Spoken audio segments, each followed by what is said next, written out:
ఇది పెద్ద సమస్య అండి. ఇది బీహార్ మాత్రమే సమస్య కాదు, ఇది దేశవ్యాప్తంగా ఈ సమస్యలు ఉన్నాయి మనకు. ఈ ఉచితాలు ఇచ్చుకుంటూ పోతే కనుక మన దేశ ఎకానమీ సస్టైన్ అవ్వలేదు. అన్ఫార్చునేట్ ఏంటంటే ఉచితాలు ఇవ్వకపోతే ఓట్లు రావు అన్నటువంటి ఒక పరిస్థితి ఈ రోజు అన్ని పార్టీలకు ఉన్నది. ఈ రోజు మనకు అపోజిషన్ పార్టీలు కావచ్చు, లేదా మనకు రూలింగ్ పార్టీలు కావచ్చు, అందరూ ఇది చేస్తున్నారు. దీనికి ఎక్కడో చెక్ పెట్టారు. దీనికి సంబంధించిన రిఫార్మ్స్ తీసుకురా. ఇటువంటి ఉచితాలు ఇస్తేనే గెలుస్తాము అన్నటువంటి పరిస్థితే కనుక వచ్చిందంటే కనుక మనం కూడా వెనెజువేలా లాగానో, లేకపోతే క్యూబా లాగానో, లేకపోతే ఇటువంటి స్టేట్స్ చాలా ఉన్నాయి మనం ప్రపంచవ్యాప్తంగా. అటువంటి దౌర్భాగ్యం మనం కూడా పడదు.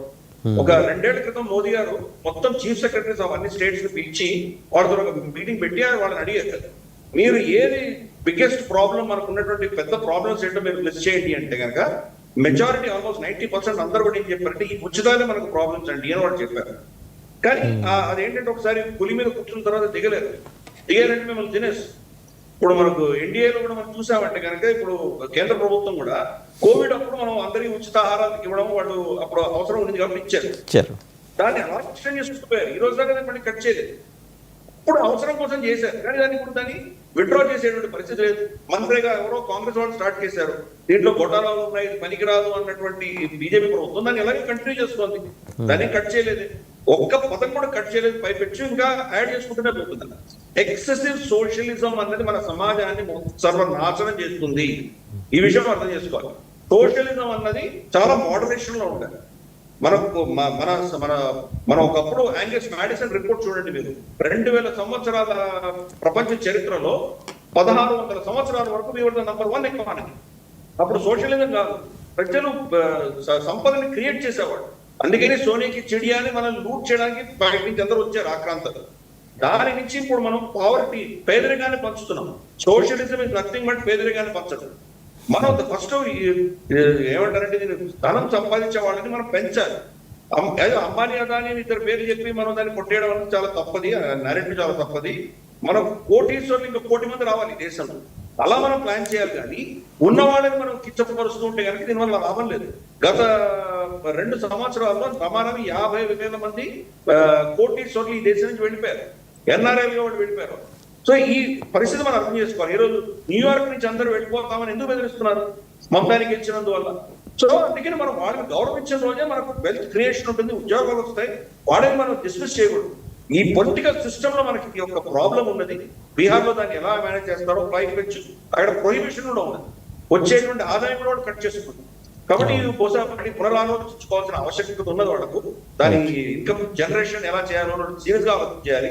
ప్రతిదీను మనకు ఇతరత్ర మిగతా దేశంలో ఉన్నటువంటి పైసలన్నీ కూడా ఒక పేద రాష్ట్రమైనటువంటి బీహార్ లో ఇన్వెస్ట్ చేసుకుంటూ వెళ్తుంటే కూడా అది బూడిదలో పోసిన పన్నీరే అవుతుంది. అది వాళ్ళు వెల్త్ క్రియేషన్, వాళ్ళు అక్కడ ఇన్కమ్ జనరేషన్, తర్వాత మనకు అక్కడ ఇండస్ట్రీ అనేది అక్కడ రాకపోతే కనుక బయట నుంచి వచ్చే సపోర్ట్ వాళ్ళకు పెద్దగా దాన్ని రాణించదు, దానివల్ల లాభం ఉంటుందని నా ఉద్దేశం. కానీ ఒక అంశం నేను చెప్తాను వాసుదేవన్జీ, మీరు ఇందాక పుల్లారావు గారును వారు చెప్పినటువంటి అంశాల్లో మనకు ఎప్పుడు కూడా మ్యాథమెటిక్స్ మీద పెట్టకూడదు. ఇప్పుడు బీజేపీకి టెక్నికల్ గా బీహార్ లో మనకు ఆర్జేడీ కంటే తక్కువ ఓటు షేర్ వచ్చింది. అది ఎందుకు? వీళ్ళు కంటెస్ట్ చేసిందే 100 సీట్లలో కదా, 101 సీట్లో కంటెస్ట్ చేశారు. ఆర్జేడీ ఎక్కువ సీట్లు కంటెస్ట్ చేసింది, ఆటోమేటిక్ వాళ్ళకి ఎక్కువ ఉంటుంది. ఎప్పుడు దాన్ని తీసుకోకూడదు. హిట్ రేట్, కన్వర్షన్ రేట్ తీసుకోవాలి మనం.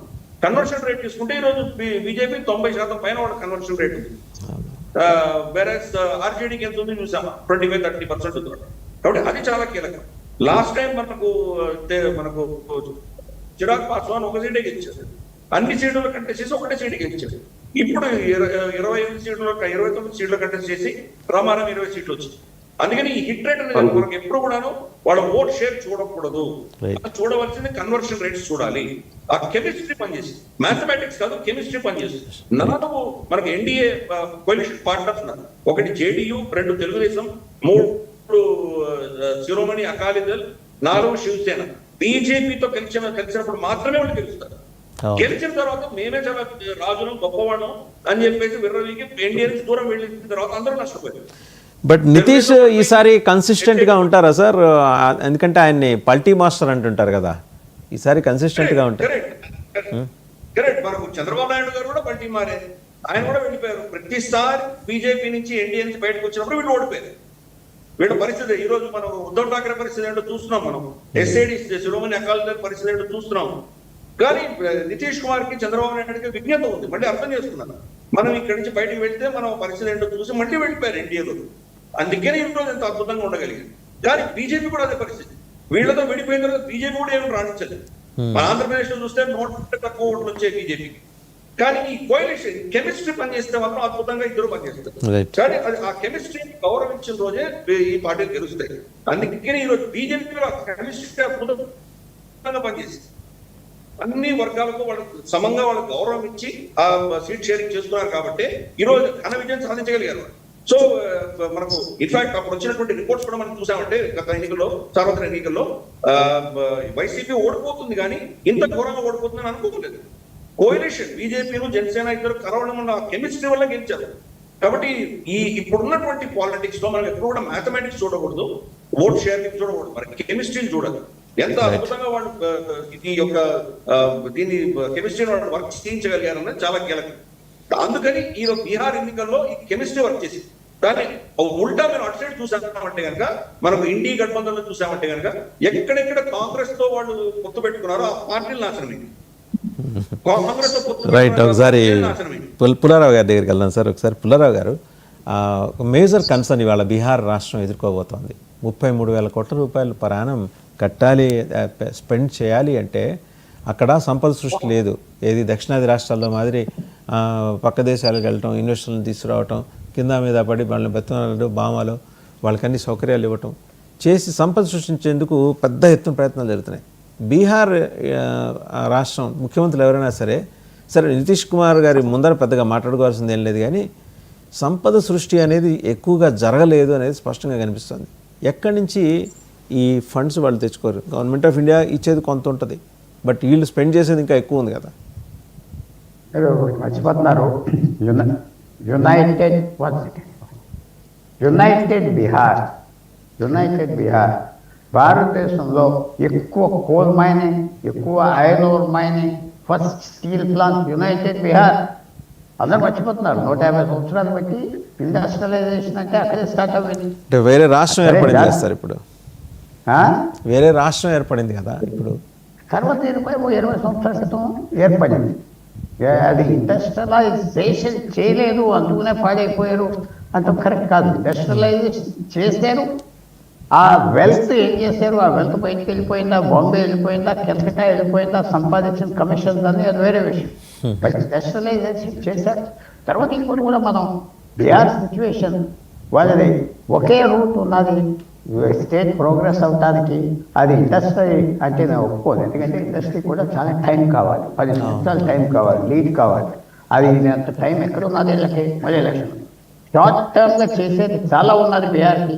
టూరిజం ఉన్నది, పొటెన్షియల్, ఇప్పుడు ఇన్ఫ్రాస్ట్రక్చర్ పెట్టారు, చాలా చేయొచ్చు. బట్ చేస్తారా? అది మెయిన్ థింగ్. ఇప్పుడు మీరు అందరూ 36,000 కోట్లు ఇవ్వాలని ఇదే. దీనికి ఒకటి ఏంటంటే చాలా కేర్ఫుల్గా వాళ్ళు 1 or 2 schemes full coverage universal basic income UBI మీరు బాగా జ్ఞాపకం పెట్టుకోండి. ఇది ఫస్ట్ మిల్టన్ ఫ్రీడ్మన్ వాళ్ళు తీసుకొచ్చారు. అందరికీ ఇంత ఇచ్చేద్దాం నెలకి. పెద్దపాటి పుల్లారావు ఇద్దాం, మీకు ఇద్దాం, మీ 10 ఫ్రెండ్స్కి నెలకు 5,000 ఇచ్చేద్దాం, స్కీమ్స్ తగ్గిద్దాం. ఇది ఒరిజినల్గా ఆలోచించవలసి ఉన్నది. ఈ వెల్త్ ఇండస్ట్రీ ఏదో పెద్ద ఫ్యాక్టరీ పెట్టేద్దాం, ఫ్యాక్టరీ పెడితే వస్తుంది కాదు. క్విక్గా షార్ట్ టర్మ్గా చేస్తారా? వేరే చెప్తున్నా, 2016లో GST తీసుకొచ్చి హై రేట్స్ పెట్టారు.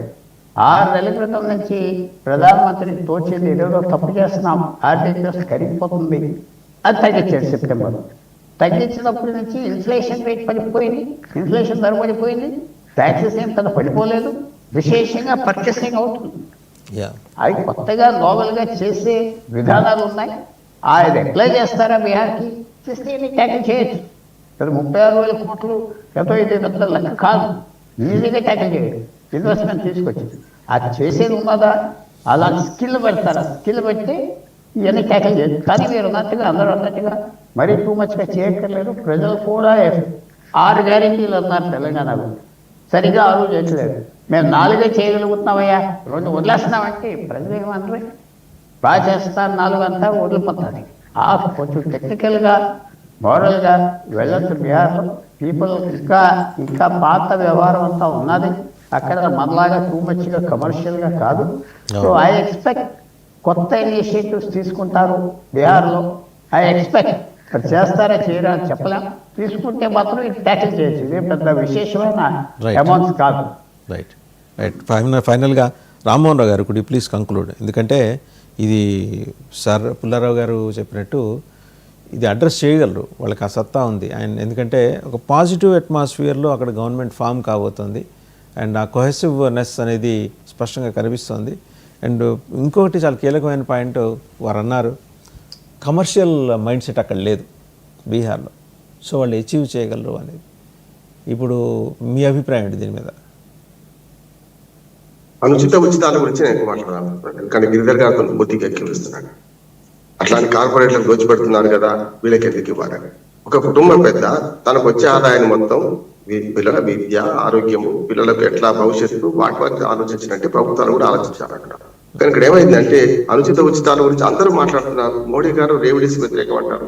మల్లికార్జున ఖర్గే గారు మహారాష్ట్రలో ఎన్నికలు జరుగుతున్న కారణంగా కూడా ఇది సరైనది కాదన్నాడు. కానీ వాళ్ళ పార్టీలు ఏం చేస్తున్నాయి, కిందకు వచ్చిన ప్రతి రాష్ట్రంలో కూడా అటు బీజేపీ కానీ ఇటు కాంగ్రెస్ కానీ రెండు ప్రధాన జాతీయ పార్టీలు అంటున్నారు చేస్తున్నారు. ముఖ్యంగా ఈ రెండు జాతీయ పార్టీల తీరు ఎందుకు మారాలంటే, అధికారంలో ఉన్నప్పుడు ఏమో వాడు ఒక రకం మాట్లాడుతున్నారు, ప్రతిపక్షంలో ఉన్నప్పుడు అన్ని వ్యతిరేకిస్తున్నారు. ఈ ద్వంద్వ ప్రమాణాలు మారాలి. ఆధార్ కార్డు తెస్తానని కాంగ్రెస్ పార్టీ వద్దనేది బీజేపీ, జిఎస్టీ తెస్తానని కాంగ్రెస్ పార్టీ వద్దనేది బీజేపీ, 3 చట్టాలు తెస్తానని కాంగ్రెస్ పార్టీ వద్దనేది మళ్ళీ ఇప్పుడు కాంగ్రెస్ పార్టీ, బీజేపీ వాళ్ళ కాంగ్రెస్ పార్టీ. చూడండి, మీరు ఒక విధాన నిర్ణయంలో దేశవ్యాప్తంగా కొన్ని మార్పులు రావాలంటే ఐస్ బ్రేకింగ్ ఎప్పుడు జరగాలంటున్నాడు గిరిధర్ గారు. 5 పూర్తిగా నేను పాల్పంచుకుంటున్నాను. అంటే ప్రజలకు కావాల్సింది విద్య, ఆరోగ్యము, ఉపాధి కల్పన, దాని తర్వాత రైతులు పరిశ్రమలు రావడం అని ఉంటుంది. అంటే రాజ్యం ప్రధాన బాధ్యతనే ప్రజల ధన మాన ప్రాణ రక్షణ చేయడం. అశోకుడు చెట్లు నాటించను, అశోకుడు బావు దవ్వించను, అశోకుడు మనకు సత్రములు కట్టించను, రోడ్లు వేయించను, అది అదనపు పనులు. కనుక అదనపు పనులు చేస్తున్న ప్రభుత్వాలు ఇప్పుడు ఆధునిక ప్రభుత్వాలు కావాలి కదా. ఎప్పటికీ మీరు అట్లా పనిచేస్తే మొత్తం ఆదాయాన్ని మన బీహార్లో ఉన్న 12 కోట్ల మంది ప్రజలు పనిచేసాం అనుకోండి, ఏమవుతుంది? ఎవరిని కూడా అభివృద్ధి చెందారు. అందుకని ఇంకా అడుక్కునే చేతిగా ప్రజలు, ఇంకా వీళ్ళు ఇచ్చే వరాలు ఇచ్చే దేవతలుగా వీళ్ళు ఉన్నంత కాలం ఈ రాజకీయాలు మారవు. రాజకీయాల్లో ఎక్కడో వస్తుంది. నాకైతే బీజేపీ ఆశ ఉన్నది, తప్పనిసరి చేయాలంటున్నాను. ఎక్కడో దగ్గర మొదలు పెట్టాలి. దేశం అంతా కాంగ్రెస్ వర్సెస్ బీజేపీ ఉన్నది, కాంగ్రెస్ ఓడిపోతుంది.